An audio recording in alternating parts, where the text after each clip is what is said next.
Assalamualaikum warahmatullahi wabarakatuh. Di pertemuan ini kita akan bahas tentang trigonometri pada mata kuliah matematika dasar. Tapi perlu saya tekankan di sini bahwasannya trigonometri yang akan dipelajari itu walaupun materinya sama dengan mungkin yang Anda pelajari waktu SMA, waktu aliyah, tapi sejatinya yang akan dipelajari di dalam mata kuliah matematika dasar pada pembahasan trigonometri itu kita lebih condong kepada makna filosofisnya. Makna filosofis artinya nanti kita tidak berorientasi pada hafalan, tapi berorientasi pada mengetahui pondasi berpikir, mengetahui alasan-alasan dari mengapa rumus tersebut dimunculkan, mengapa ada sinus, mengapa ada kosinus, mengapa ada tan, mengapa ada nilai yang tetap, mengapa ada misalnya nilai tak hingga dan seterusnya. Jadi bukan kepada penghafalan tentang apa itu sinus, kosinus, tan, tapi lebih kepada bagaimana landasan berpikir dari konsep-konsep tersebut ditemukan. Yang pertama tentu saja ketika kita berbicara trigonometri itu akan selalu berkaitan dengan banyak hal. Yang utama nanti kita akan bahas tentang segitiga siku-siku. Nanti dari segitiga siku-siku itu nanti akan ke sudut, nanti akan ke identitas, nanti ke perbandingan dari masing-masing sisinya dan lain sebagainya. Yang pertama kita akan ke segitiga siku-siku. Jadi pada intinya segitiga siku-siku itu apa? Segitiga siku-siku adalah segitiga yang salah satu sudutnya adalah 90 derajat. Di mana 90 derajat ini kalau kita anggap kepada kita anggap sebagai pertemuan dua buah garis, maka dua buah garis ini membentuk sudut yang tegak lurus. Jadi misalnya kita andaikan di sini ya, di sini ada contohnya. Ini adalah contoh dari segitiga siku-siku yang ada siku pada bagian ini. Yang pada intinya kalau kita berbicara segitiga siku-siku, dia tidak melulu tentang bentuk yang semacam ini. Bentuknya mau seperti apapun terserah, yang penting salah satunya siku-siku. Mau menghadap kemanapun tidak masalah, yang penting salah satunya siku-siku. Mungkin ada yang bertanya, apakah segitiga siku-siku mungkin terjadi pada segitiga yang misalnya ada segitiga yang memiliki dua buah sudut dan sudutnya itu siku-siku. Artinya misalnya sini siku-siku, di kiri siku-siku, di kanan siku-siku. Mungkin nggak itu terjadi? Nanti akan ada teoremanya. Mungkin nggak itu terjadi. Tapi kalau kita bayangkan dulu ya. Misalnya segitiga, sini siku-siku, sini siku-siku. Maka ini akan lurus kan? Dan dengan lurus ada dua buah garis sejajar. Kalau ditarik terus ke garis lurus, terus dia tidak akan bertemu. Artinya tidak akan membentuk sebuah segitiga. Artinya sebetulnya dari ilustrasi itu saja kita bisa katakan nggak mungkin ada sebuah segitiga dengan dua buah sudut yang siku-siku. Tapi kalau mengenai bentuk itu mau seperti apapun bebas. Ini juga siku-siku, ini siku-siku, siku-siku, ini juga siku-siku. Semua segitiga yang salah satu sudutnya siku-siku maka itu siku-siku. Teoremanya adalah jumlah 3 sudut interior segitiga itu adalah 180 derajat. Jadi seperti yang kita ilustrasikan tadi, di dalam segitiga itu ketika dijumlah itu 180 derajat. Artinya ketika ada sebuah segitiga kok ada dua sudutnya kok 90 derajat, maka otomatis salah satu sudut yang lain itu 0. Sudutnya 0 artinya dia tidak akan pernah bertemu kan gitu. Artinya tidak akan terbentuk sebuah segitiga. Maka tidak mungkin kalau ada segitiga yang satu 90, yang satu juga 90 itu tidak mungkin karena yang satunya nanti 0. Sudut 0 itu tidak bertemu kan gitu. Tidak ada itu untuk menggambarkannya itu tidak bisa digambarkan kan gitu. Karena itu hanya imajiner yang itu tidak bisa digambarkan dalam sebuah segitiga yang real. Artinya apa? Segitiga hanya maksimal di dalam segitiga itu satu buah sudut siku-siku saja. Teorema ini teorema yang sering kita ketahui dulu waktu di sekolah, baik sekolah dasar, SMP, SMA sering kita pakai, yang kita kenal sebagai teorema Pythagoras. Apa itu teorema Pythagoras? Teorema Pythagoras ketika diketahui sebuah segitiga siku-siku dengan kaki-kakinya adalah A dan B, lalu dengan hipotenusa C. Hipotenusa adalah sisi miring ya, maka jumlah kuadrat dari kedua kaki tersebut itu sama dengan kuadrat dari hipotenusanya ya. Kalau kita simbolkan maka A kuadrat ditambah B kuadrat sama dengan C kuadrat. Kalau kita ilustrasikan itu ada di seperti ini. Jadi misalnya oke, kita cari yang agak mudah dulu. Ini masih oke. Saya anggap dulu, pakai anggapan dulu ya. Jadi misalnya ada sebuah segitiga siku-siku. Ini disebut dengan kaki. Ini juga kaki. Ini disebut hipotenusa.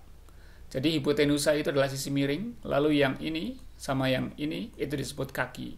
Kaki atau sisi penyiku juga bisa. Sisi penyiku atau kaki-kaki segitiga. Adapun ini hipotenusa. Dari kaki-kaki segitiga ini nanti akan terbentuk yang namanya teorema Pythagoras yang mengatakan misalnya ini A, ini B, maka A kuadrat plus B kuadrat hasilnya adalah C kuadrat. Misalnya saya anggap di sini adalah 4, di sini 3. Berapakah sisi miring? 4 ditambah 3, ya, 4 kuadrat ditambah 3 kuadrat artinya adalah 16 ditambah 9, hasilnya adalah C kuadrat. Maka dari itu C kuadrat itu adalah 25. Karena C kuadrat adalah 25, berarti berapakah C? Maka C adalah akar dari 25. Kalau secara ilustrasi sebagai berikut. Jadi ada sebuah segitiga siku-siku di sini ya. Jadi ada A, B, dan C. C adalah hipotenusa, A itu adalah A dan B adalah kaki-kaki atau sisi penyiku. Maka menurut teorema Pythagoras berlaku sisi penyiku yang dikuadratkan, artinya A kuadrat ditambah B kuadrat itu sama dengan C kuadrat. Sebagai contoh tadi kalau misalnya A-nya itu 4, B-nya itu 3, berapakah C? Kan gitu. Maka karena kita ingin mencari C, maka tadi A-nya itu adalah 4 kuadrat ditambah 3 kuadrat itu adalah C kuadrat. Artinya ada 16 ditambah 9 sama dengan C kuadrat, 25 sama dengan C kuadrat. Kalau kita pertamanya C-nya berapa, maka C itu dapat dicari dengan, karena C kuadrat adalah 25, maka C adalah akar. Sebetulnya ketika seperti ini ya, ketika seperti ini nih nanti masuk tandanya itu plus minus, karena ketika kuadrat itu dipindahkan ruas mudahnya seperti itu, nanti akan muncul kata plus minus akar dari 25. Sebetulnya seperti ini. Nah, yang terjadi adalah plus minus akar 25 itu adalah kalau tidak plus 5 maka min 5 kan gitu, karena plus 5 kuadrat hasilnya 25, min 5 kuadrat juga hasilnya 25. Tapi kita ketahui bahwasanya nggak mungkin panjang sisi dalam sebuah bidang geometri itu hasilnya itu minus kan gitu. Artinya yang kita ambil itu adalah nilai mutlaknya atau nilai positifnya, sehingga diperoleh nilai C-nya adalah 5. Ini teorema Pythagoras, dan teorema Pythagoras semacam ini telah dibuktikan. Rumus ini telah dibuktikan, ya, telah dibuktikan, dan saya di sini tidak perlu membuktikan lagi apakah ini itu berlaku atau terbukti atau tidak. Yang jelas kita harus tahu karena ini sudah terbukti maka kita bisa memakainya. Dan ini pun nanti akan kita jadikan untuk argumentasi-argumentasi dari bangunan-bangunan pemikiran di dalam teorema matematika yang lain. Oke, sekarang kita masuk ke teorema yang lain, teorema yang selanjutnya. Tadi dikatakan bahwasannya jika, ya, yang kedua ya, jika sebuah segitiga siku-siku itu memiliki sebuah sudut interior sebesar 30 derajat, maka sisi depannya setengah dari hipotenusanya. Oke, ilustrasinya ada di sini ya. Jadi contohnya misalnya ya, ada sebuah segitiga dengan salah satu sudutnya adalah 30 derajat. 30 derajat tadi dikatakan, maka sisi di depannya, manakah sisi di depannya? Ini dia. Ini adalah sisi depan. Depan dari apa? Dari si sudutnya ini. Depan dari si sudut 30 derajat. 30 derajat itu ketika ke sini maka akan menjadi sisi depan. Jadi 7 ini adalah sisi depan dari 30 derajat. Tadi dikatakan Jika ada sebuah segitiga siku-siku dengan salah satu sudutnya adalah 30 derajat, maka sisi depannya itu nilainya setengah dari hipotenusa, setengah dari sisi miringnya. Contohnya ini, ada segitiga, nilainya 30 derajat, ya. Sudutnya 30 derajat, maka ternyata sisi depannya itu pasti setengah dari sisi miringnya. Di mana sisi miring adalah sisi yang berhadapan dengan si siku-sikunya, ya. Artinya 7 ternyata setengah dari 14. Jika Anda membuat sebuah segitiga yang sama artinya ada siku-siku, lalu ada 30 derajat, tapi besarnya ditingkatkan, misalnya dibuat besarnya itu menjadi 10 sini, tingginya 10. Maka pasti yang terjadi apa? Yang terjadi adalah sisi miringnya itu adalah 14. Sisi miringnya adalah 14. Itu teorema. Dan teorema ini sudah dibuktikan juga. Jadi kita tinggal menggunakan. Saya tidak akan menerangkan bagaimana teorema Pythagoras dibuktikan, bagaimana teorema ini dibuktikan. Karena memang yang namanya sebuah teorema itu adalah sesuatu yang akan dibuktikan. Tapi ini semua sudah dibuktikan, dan saya tidak akan menjelaskan bagaimana ini dibuktikan. Saya hanya akan menjelaskan teorema-teorema ini akan digunakan ketika kita nanti belajar tentang trigonometri. Jadi trigonometri, perbandingan sudut, perbandingan sisi itu nanti akan berpondasi pada dua buah teorema ini. Oke, sebetulnya dari teorema ini juga sekaligus mengatakan kalau ada 30 derajat, maka sisi depannya itu setengah dari hipotenusa. Padahal ketika kita mengatakan ada sebuah segitiga siku-siku yang salah satu sudutnya 30 derajat, otomatis maka pasti sudut yang sebelah atas sini pasti 60 derajat, sebagaimana contoh yang sini. Jadi kalau ada sebuah segitiga siku-siku yang salah satunya 30 derajat, maka sudut terakhir pasti 60. Nah, sekarang kita akan mulai masuk ke bangunan bagaimana kita berargumentasi dalam matematika. Seperti yang saya katakan, tujuan dari perkuliahan ini adalah Anda tahu bagaimana mengungkapkan sebuah alasan. Mengapa ini 60? Gitu ya. Dan kenapa ini akan terjadi untuk semua segitiga siku-siku yang salah satu sudutnya 30 derajat? Karena kita akan kembali kepada fakta yang pertama. Fakta yang pertama adalah bahwasannya jumlah 3 sudut interior segitiga itu adalah 180 derajat. Artinya jika ada sebuah segitiga siku-siku yang salah satu sudutnya adalah 30 derajat, maka pasti ini 60. Kenapa? Karena ini 90. 90 tambah 30 adalah 120, maka ini pasti sisanya adalah 60. 180 kurangi 120 hasilnya 60 derajat. Artinya dalam bentuk segitiga siku-siku apapun, kalau salah satu sudutnya adalah 30 derajat, maka sudut yang lain adalah 60 derajat. Oke. Sekarang kita masuk ke akibatnya. Akibatnya apa? Karena dari teorema tadi mengatakan sisi depan dari 30 derajat, yaitu 7 di sini contohnya, itu akan separuh dari sisi miringnya yaitu 14. Dan ternyata akibat yang lain apa? Kalau ini 30, sini 60. Ini akibat yang selanjutnya, kan gitu. Lalu ternyata ada akibat yang lain lagi. Ternyata kalau sini adalah 7, lalu ini adalah 2 kalinya, atau sini adalah 14, lalu ini adalah setengah kalinya yaitu 7, maka kita bisa menghitung nilai yang bawah ini. Atau sisi samping dari si 30. 30 itu sisi depannya adalah 7, dan ternyata sisi samping dari 30 itu juga bisa dihitung, yaitu sisi yang bawah ini. Kenapa bisa dihitung? Karena ada teorema Pythagoras. Jadi dalam sebuah segitiga siku-siku, kalau kita mengetahui dua buah sisi, maka sisi yang satunya lagi pasti bisa dicari. Mengapa pasti? Karena ada teorema Pythagoras yang mengatakan ini kuadrat, atau kita katakan sebagai sisi kaki-kaki yang dikuadratkan itu sama dengan hipotenusa kuadrat. Dalam hal ini karena yang diketahui adalah hipotenusa, sisi miring dengan sisi kaki yang salah satu, maka salah satunya ini bisa dicari dengan cara yang kita balik, bukan ditambah tapi dikurangi. Artinya untuk mengetahui berapakah sisi yang bawah ini, maka rumusnya adalah akar dari 14 kuadrat atau sisi miring kuadrat dikurangi 7 kuadrat. Hasilnya adalah 196 dikurangi 49, hasilnya adalah akar 4147, yang tidak lain adalah 49 kali 3. Yang tidak lain, karena 49 itu adalah bilangan kuadrat, maka 49 bisa dikeluarkan dari akar, sehingga hasilnya adalah 7 akar 3. Jadi 7, 14, yang bawahnya ini adalah 7 akar 3. Dari 7 akar 3 sini maka akan muncul yang namanya kesimpulan atau akibatnya. Jadi akibatnya adalah dari jumlahan tersebut, kalau misalnya dianggap tadi jangan pakai 7, jangan pakai 14, tapi dibuat sebuah permisalan yaitu A misalnya. Ini untuk buat apa kok harus dimisalkan sebagai A? Agar nanti ini berlaku untuk semua segitiga.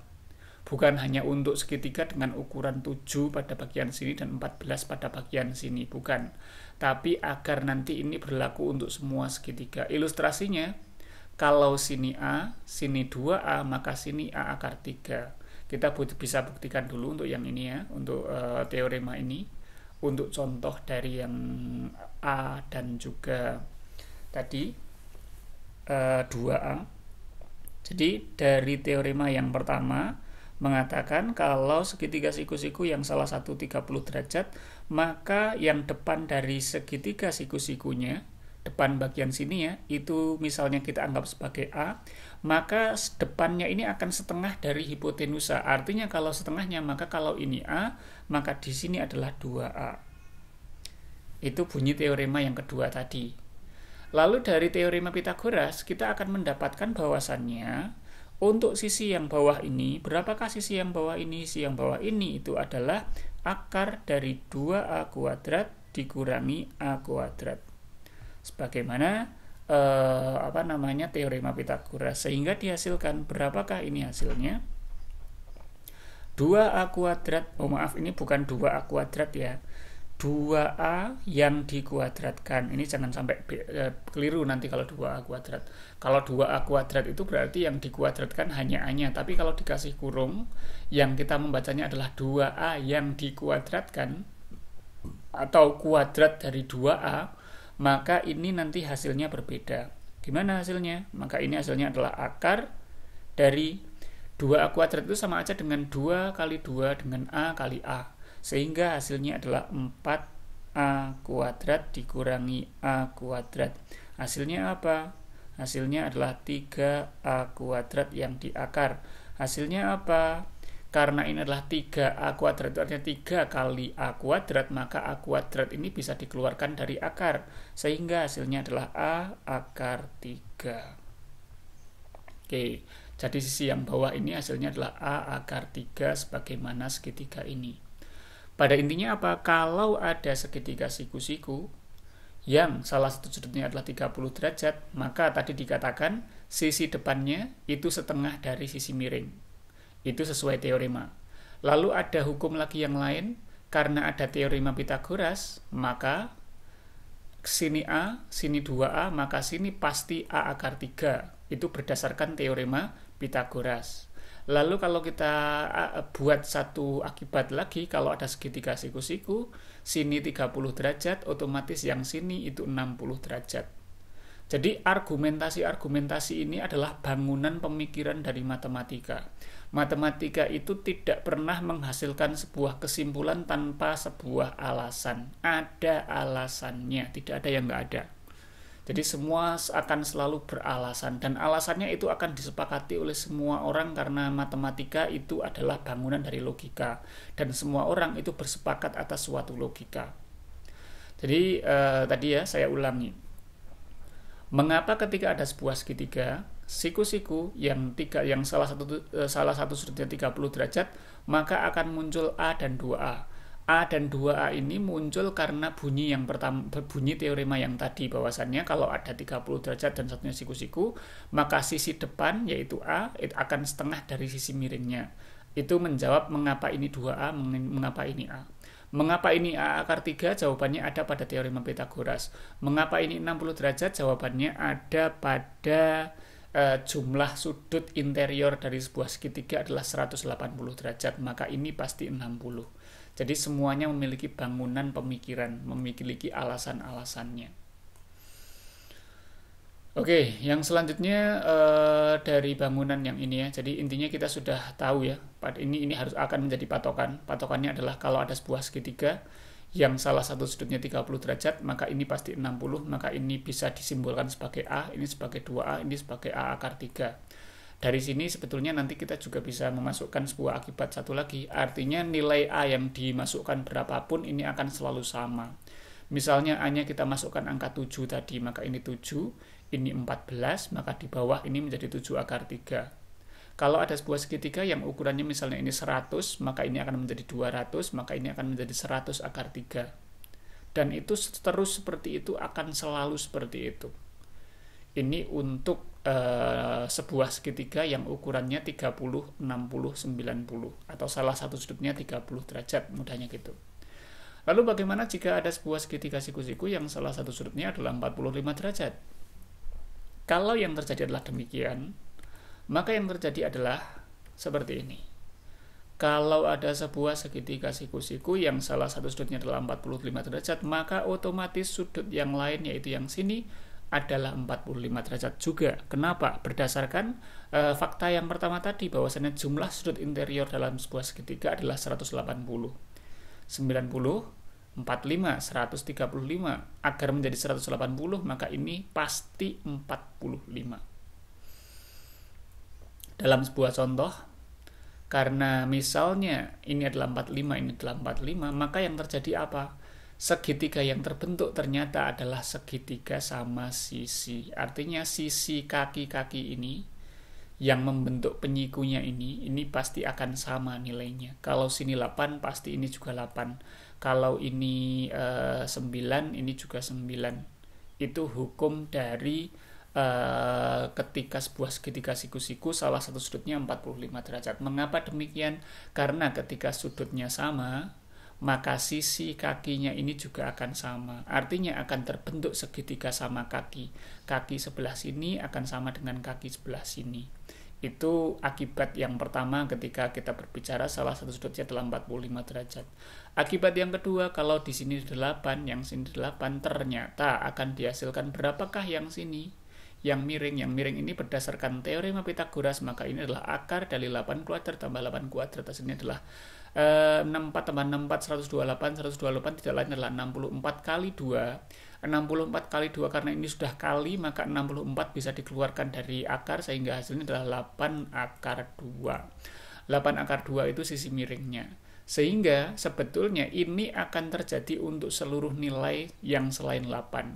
Jadi kalau misalnya 8 ini kita ganti dengan sebuah huruf, misalnya B, maka segitiga siku-siku ini akan terbentuk menjadi sebuah segitiga yang sini B, sini B, sini B akar 2. Kok bisa? Ya kan tinggal ganti ini aja. Tinggal ganti ini 8-nya ini menjadi B. B kuadrat tambah B kuadrat, hasilnya adalah B kuadrat plus B kuadrat. Tidak lain adalah 2B kuadrat. 2B kuadrat, B kuadratnya bisa keluar menjadi B, sehingga hasilnya adalah B akar 2. Sama analogi dengan yang tadi, sehingga ketika ada sebuah segitiga siku-siku yang salah satu sudutnya adalah 45 derajat, maka akan terbentuk lagi yang lain 45 derajat, dan akan menjadikan akibatnya ini adalah sama kaki, sehingga ini B, ini juga B. Akibat yang terakhir adalah sisi miringnya adalah B akar 2. Lalu yang selanjutnya, dari sini nanti akan muncul akibat yang lain. Kita akan kumpulkan semua datanya sekarang. Kumpulkan semua datanya dan dihasilkan yang ini. Ini yang pertama tadi ya. Sebuah segitiga yang ukurannya 30, 60 akan menghasilkan angka A, 2A, A akar 3. Lalu kalau ada sebuah segitiga siku-siku yang ukurannya adalah 45, 45, 90, maka akan terjadi B, B, B akar 2. Dan ternyata ini terjadi untuk semua segitiga. Artinya terjadi untuk semua segitiga, maksudnya gimana? Terjadi untuk bentuk segitiga yang ukurannya ini 30, 60, 90, A-nya mau diganti berapapun hasilnya akan selalu seperti ini.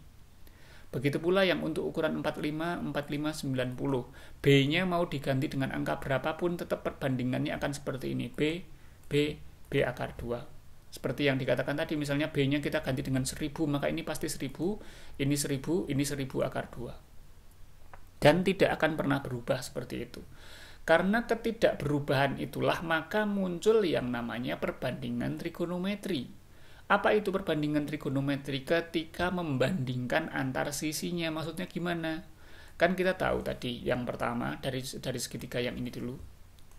Dari segitiga yang ini kita katakan bahwasannya mau A-nya diganti angka berapapun, hasil perbandingannya akan selalu sama, yaitu A, 2A, A akar 3. Diganti dengan X misalnya berarti X, 2X, X akar 3. Diganti dengan 1 juta, 1 juta, 1 juta, berarti 2 juta, sini 1 juta akar 3. Akan selalu seperti itu. Sehingga seseorang ketika mencoba untuk menggali sebuah penemuan yang lain dalam matematika, dia akan mencoba untuk menggali lagi. Apalagi ya yang bisa digali di sini? 30 pasti 60. Di sini A, pasti ini 2A, pasti ini A akar 3. Apalagi yang bisa digali? Ternyata ada lagi yang bisa digali, yaitu kaitannya dengan perbandingan. Apa itu perbandingan? Membagi antara satu sisi dengan sisi yang lain. Maksudnya apa? Maksudnya gini. Dalam sebuah segitiga dengan ukuran 30, 60, 90, perbandingan sisi-sisinya, pembagian antar sisinya akan selalu sama. Saya berikan contoh. Misalnya ada dua buah segitiga.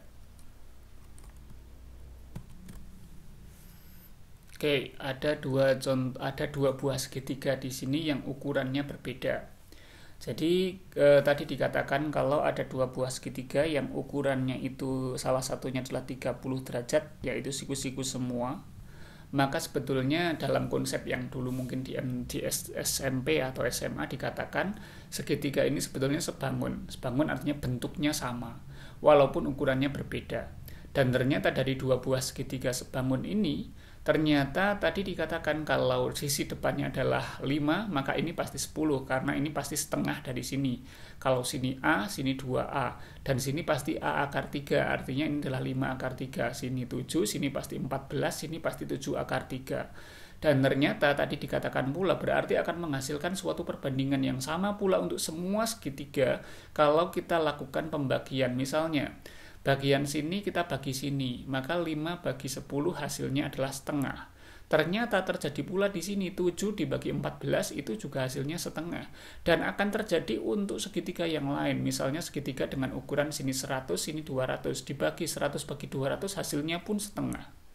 Begitu pula misalnya kita membagi antar sudut yang sini dengan yang sini. Sudut samping dari 30-nya, ini kita katakan sebagai samping, ini sebagai depannya.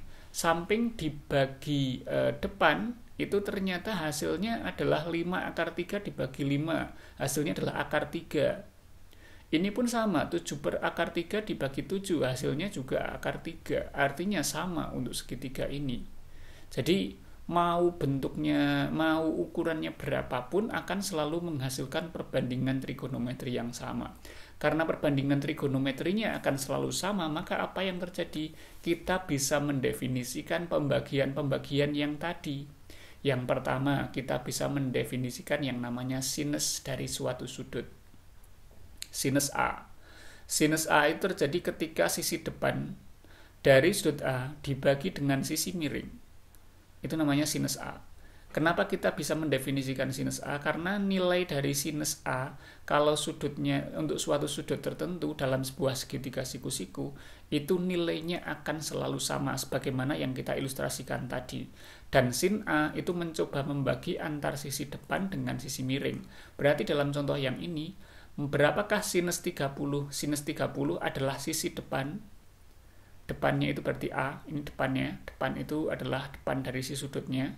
Dibagi sisi miring, berarti A dibagi 2A, hasilnya karena A dibagi 2A, A-nya dicoret, hasilnya adalah setengah. Itu contohnya.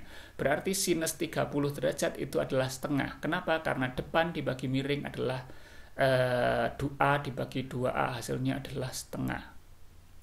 Dan itu akan terjadi untuk semua ukuran segitiga, yang penting dia sebangun, artinya bentuknya sama.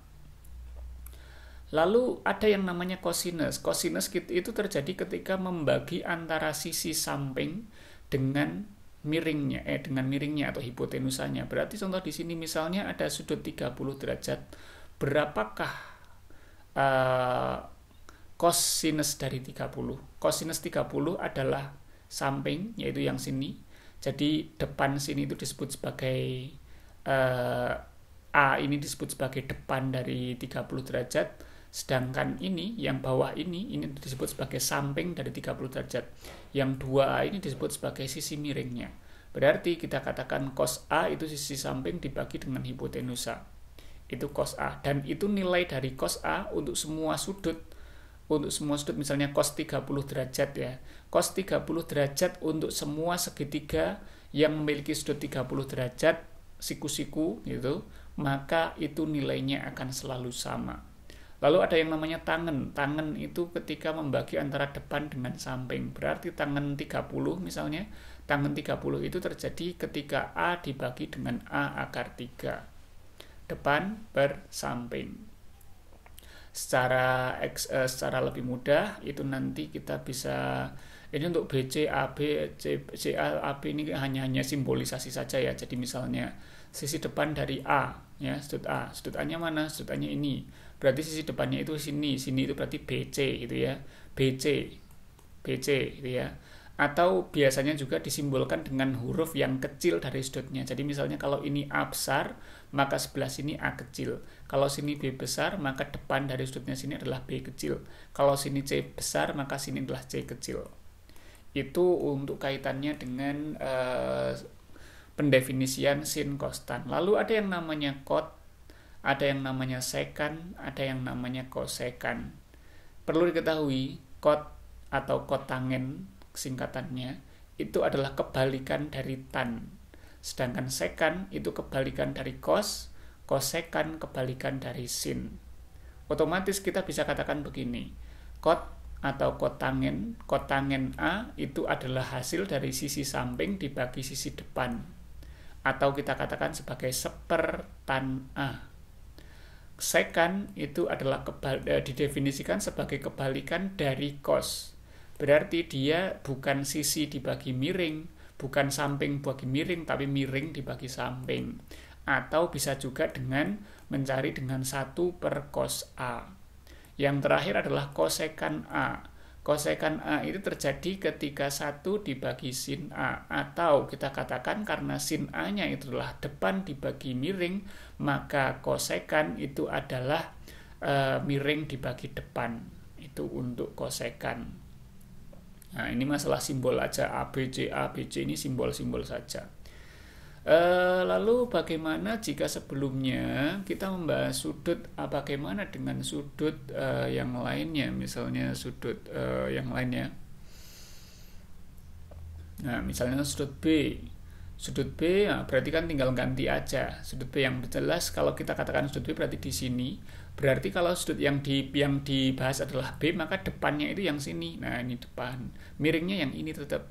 Jadi depan per miring, ini sin namanya. Berarti sin B adalah depan bagian sini, berarti CA atau AC per AB. Ini ya. Lalu bagaimana dengan cos? Cos itu berarti samping dari si B. B itu kan depannya sini, berarti sampingnya yang ini. Berarti samping BC dibagi AB itu untuk cos dan seterusnya sampai ke bawah. Untuk kot, lalu sek, lalu kosek itu semuanya tinggal membalik saja dari sin, cos, dan tan. Tan itu kebalikan dengan kot, sekan berbalik dengan cos, sin berbalik dengan kosekan. Hal-hal yang perlu diketahui, yang pertama, untuk cara membaca sin itu membacanya sin.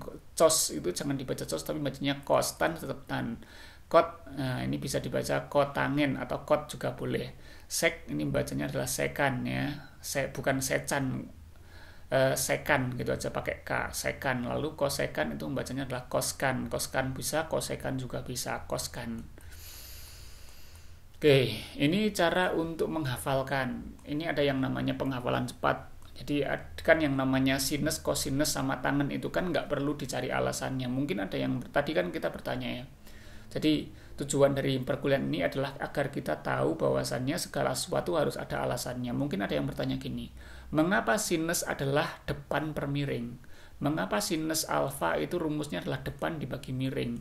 Mengapa kosinus adalah samping dibagi miring? Sebetulnya Itu semua nggak akan ada jawabannya. Kenapa? Karena itu bukanlah teorema, tapi itu adalah definisi.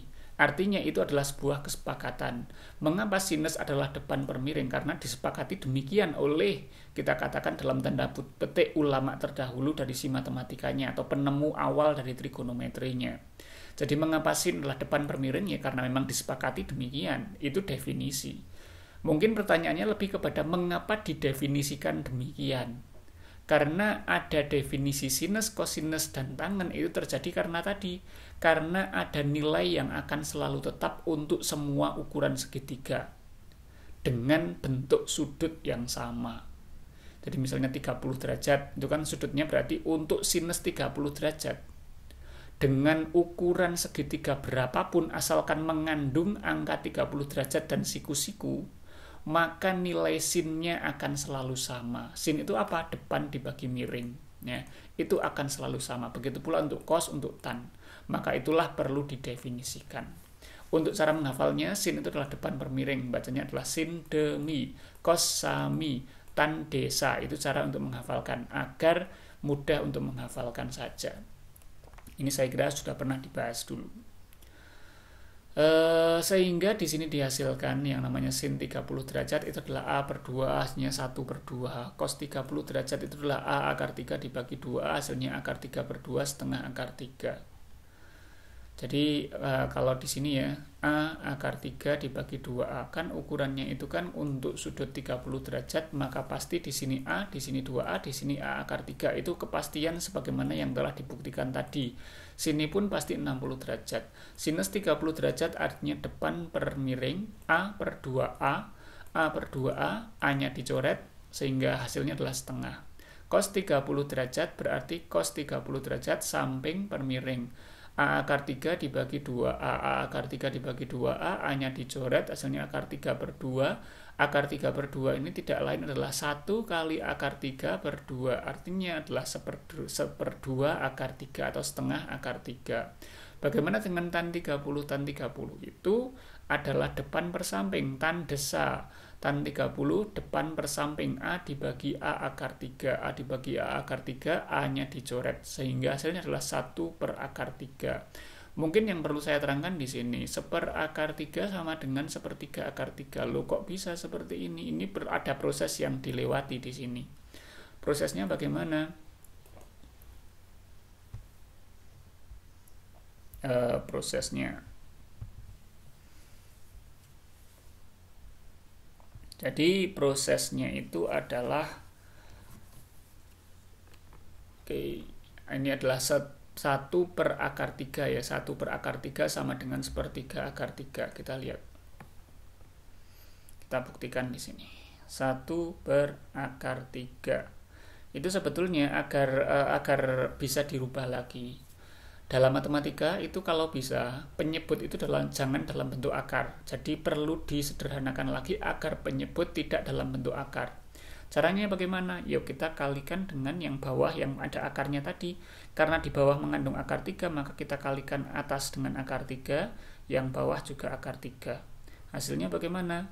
1 kali akar 3 hasilnya akar 3, yang bawah akar 3 kali akar 3 hasilnya adalah 3 itu sendiri. Sehingga akar 3 per 3 itu adalah 1 kali akar 3 dibagi akar 3. 1 kali akar 3 dibagi akar 3. Yang tidak lain, 1 kali akar 3, saya ulangi, hasilnya adalah 1 kali akar 3 dibagi 3. Sehingga kalau disederhanakan lagi dia akan berubah menjadi sepertiga akar 3. Ini prosesnya. Proses dari mengapa 1 per akar 3 hasilnya adalah sepertiga akar 3. Dan itu nanti tinggal membalik saja untuk kotangen, sekan, dan koskan. Jadi kalau sin 30 adalah setengah, otomatis sebetulnya koskannya tinggal membalik aja. Berarti setengah itu adalah 2 per 1 kan gitu. 1 per sin berarti 1 dibagi setengah. 1 dibagi setengah itu berapa? 2 per 1 kan gitu. Hasilnya adalah 2. 1 dibagi setengah kok bisa 2 per 1 itu bagaimana? 1 dibagi setengah itu artinya adalah 1 kali 2 per 1. 1 kali 2 per 1 hasilnya 2 per 1, hasilnya 2. 1 sekant adalah kebalikan dari cos. Artinya karena cosnya adalah setengah akar 3, berarti 1 per setengah akar 3. Nah, kita coba buktikan yang ini pula. Jadi sekant 30 derajat itu adalah 1 per cos 30, di mana cos 30 itu tidak lain adalah 1 per cos 30 adalah setengah akar 3 ya. Setengah akar 3. Nah, ini nanti tinggal dibalik aja. Setengah akar 3 itu kan akar 3 per 2. Akar 3 per 2, 1 dibagi akar 3 per 2, artinya itu sama aja dengan 1 kali 2 per akar 3. Nah, nanti tinggal diolah lagi, nanti akan ketemu hasilnya yang tadi. Saya tidak akan melanjutkan, itu sebagai tugas Anda nanti. Yang selanjutnya adalah terkait jadi pada intinya kita sudah bisa menemukan nilai dari sin, cos, tan, cos sekant, dan juga cos sekant dari 30 derajat. Walaupun di sini ada nilai-nilai yang sebetulnya masih perlu dijabarkan penjelasannya. Mengapa kok ini ya? Mengapa misalnya ini 1 per cos kok sama dengan 2 akar 3? Ini kan masih ada step yang dihilangkan ini.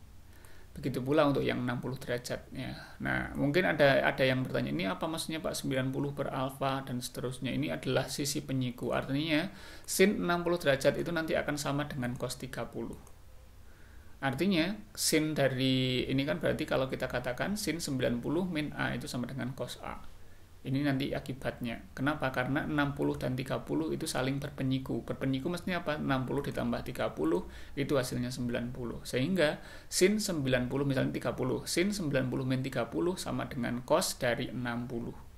Begitu pula sebaliknya, sin dari 60 sama dengan cos 30 dan seterusnya. Artinya apa? Sin dan cos itu saling berpenyiku. Nanti akan ada lagi tan dengan cot, tan itu akan juga berpenyiku. Lalu kosekan dengan tan itu juga nanti, kosekan dengan sekan itu juga berpenyiku. Jadi tadi dikatakan ada kebalikan. Kalau kebalikan itu sin, kebalikannya koskan. Sekan kebalikannya kos. Lalu tan kebalikannya kotan. Tapi kalau penyiku beda lagi. Kalau penyiku, sin itu penyikunya kos, tan penyikunya kot, sekan penyikunya kosek. Ya, koskan. Lalu jadi pada intinya berdasarkan dua segitiga tersebut maka kita bisa kumpulkan nilai perbandingan trigonometri dalam bentuk tabel untuk semua sudut dari 0 sampai 90 derajat yang kita kenal sebagai sudut istimewa. Sudut istimewa yaitu 0, 30, 45, 60 dan 90. Saya terangkan yang terakhir, mungkin kenapa ada yang strip-strip ini maksudnya apa Pak? Kok ada yang strip? Misalnya tangan dari 90 derajat itu hasilnya strip. Ya, tangan dari 90 derajat hasilnya strip. Karena di sini ada yang namanya nilai tak hingga. Kok strip? Strip ini dikatakan dia adalah tidak terdefinisi atau tak hingga. Nah, saya terangkan di sini. Jadi sinus atau tangan itu kan mencarinya itu dengan membandingkan antara depan per samping. Tangan itu kan depan per samping. Mana tadi? Nah, tangan itu depan per samping. Tangan itu adalah depan per samping. Berarti otomatis sebetulnya tangan itu adalah sinus per kosinus. Kenapa? Karena kalau sinus dibagi kosinus, kita kasih per di sini ya. Sinus dibagi kosinus, maka hipotenusanya bisa dicoret. Sehingga sin per cos itu tidak lain adalah depan per samping. Tidak lain adalah depan per samping adalah tan. Artinya apa? Tangan itu adalah sin per cos. Berarti kalau tan adalah sin per cos, maka kotan itu adalah cos per sin. Itu juga bisa seperti itu. Nah, karena ada perbandingan semacam itu, maka muncullah yang namanya nilai tak hingga. Nilai tak hingga itu apa terjadinya? Karena ada sebuah pembagian terhadap angka 0. Saya ilustrasikan. Pembagian angka 0 itu maksudnya bagaimana? Pembagian angka 0 itu terjadi karena pembagian angka 0 itu terjadi seperti ini. Jadi misalnya saya andaikan ada angka 10 dibagi 10, hasilnya 1. Ya. Ini sebuah definisi atau sebuah alur pembagian yang kita sudah ketahui bersama. Lalu kalau misalnya 10-nya saya perkecil, 10 dibagi 5, hasilnya 2. Jadi ternyata 10 dibagi 10 hasilnya 1. Cara membuktikannya gimana? 1 kali 10 hasilnya 10, kan gitu. 10 bagi 5 hasilnya 2. 2 kali 5 hasilnya 10. Sekarang saya perkecil lagi, 10 dibagi 2 hasilnya 5. Dan pembuktiannya 5 kali 2 hasilnya 10. Saya perkecil lagi, 10 dibagi 1 hasilnya 10. Kan gitu. Dan ini bisa diklarifikasi. Saya perkecil lagi, misalnya saya tidak lagi membagi dengan 1. Yang lebih kecil dari 10 adalah setengah. 10 bagi setengah. 10 bagi setengah itu tidak lain adalah 10 kali 2 per 1. Berarti 10 kali 2 hasilnya 20. Kalau saya perkecil lagi menjadi 10 per 10, hasilnya akan menjadi 100. Saya perkecil lagi, misalnya 10 dibagi 1/1000. Hasilnya akan menjadi 10.000. Kalau saya perkecil lagi sampai nilai yang paling kecil, misalnya berapa ya? 1 per 1 juta, 10 per 1/1.000. Hasilnya adalah 10 juta. Ya. Bisa dilihat di sini. Nilai dari atas sampai bawah. Ini mulai dari 1, 2, 5, 10, 20. Ini semakin lama semakin besar. Padahal pembaginya semakin lama semakin kecil. Mulai dari 10, 5, 2, 1, setengah, sampai ke 1/1.000. 1/1.000 ini kan kecil sekali. 1 dibagi 1 juta itu kan kecil sekali. Dan nilai angka yang akan selalu bertambah kecil ini nanti akan semakin mendekati 0. Artinya apa? Kalau saya membagi angka 10 dengan angka yang sangat kecil yang dia mendekati 0, maka hasilnya karena ini semakin besar, maka karena ini mendekati angka yang paling kecil, 0 itu kan angka yang paling kecil ya, kita katakan yang nilainya paling kecil, maka ini akan menjadi angka yang paling besar yang kita kenal sebagai tak hingga atau infinity, yang simbolnya angka 8 miringnya. Jadi 10 dibagi 0 itu nanti hasilnya akan tak hingga, dan ini berlaku untuk nilai ini berapapun. Artinya 1 dibagi 0 ya hasilnya tak hingga, 2 dibagi 0 juga hasilnya tak hingga, dan seterusnya. Inilah yang menjadi alasan mengapa ini di situ disebut strip. Tangen dari 90 derajat itu strip karena apa? Tangen itu adalah sin per cos. Tangen 90 derajat artinya sin 90 derajat dibagi cos 90 derajat artinya 1/0. 1/0 itu tak hingga karena sangat besar sekali. Oke, terakhir tugas Anda. Tugas Anda itu adalah membuktikan yang ini, yang bawah ini, mulai dari cos, sekan, dan coscan.